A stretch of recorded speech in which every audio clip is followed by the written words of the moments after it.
On arrive cette semaine à la dernière pleine lune de 2025 et elle est ultra puissante. Elle atteint son pic dans la nuit du 4 au 5 décembre et honnêtement, c'est comme une purge mentale.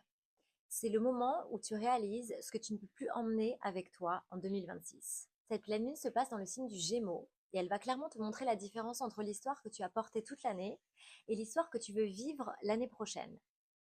Et comme c'est une super lune, elle éclaire absolument tout ce qui demande à sortir. En plus, on est dans une énergie très cocon en ce moment, tu sais. Ce moment entre deux formes. Ce moment entre qui tu étais et qui tu vas devenir. Donc sache que rien n'est encore figé. Tout est encore malléable. Et justement, cette pleine lune te demande une seule chose. Libérer ce que tu ne veux pas ramener avec toi en 2026 pour pouvoir accéder à ta version supérieure, à ta version upgradée. En plus, comme on a le soleil en Sagittaire en ce moment, l'ambiance est plutôt fun, plutôt légère, très curieuse. Le combo Sagittaire-Gémeaux, c'est une énergie presque enfantine, je dirais. Et c'est exactement le type d'énergie qu'on veut ancrer pour cette super lune.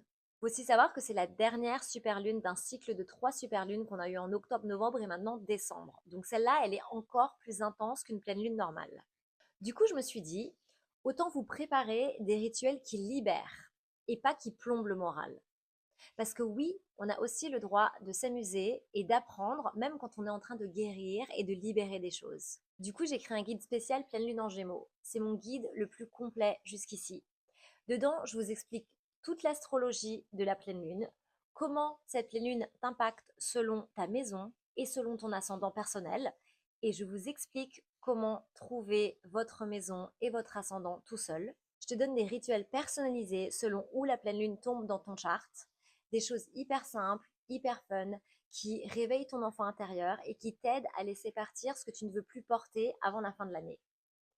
C'est la dernière lune avant le solstice d'hiver. Donc c'est vraiment l'occasion de clôturer énergétiquement 2025 et d'entrer dans la nouvelle année avec une énergie plus claire et plus alignée. C'est hyper important.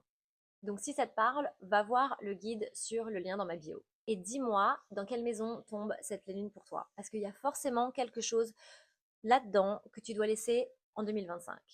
Et aussi, si tu veux recevoir un message de tes guides ou de ton toi supérieur pour cette pleine lune et cette fin d'année, j'ai créé une offre de lecture de tarot à prix doux pour ça aussi. Tout est dans ma bio.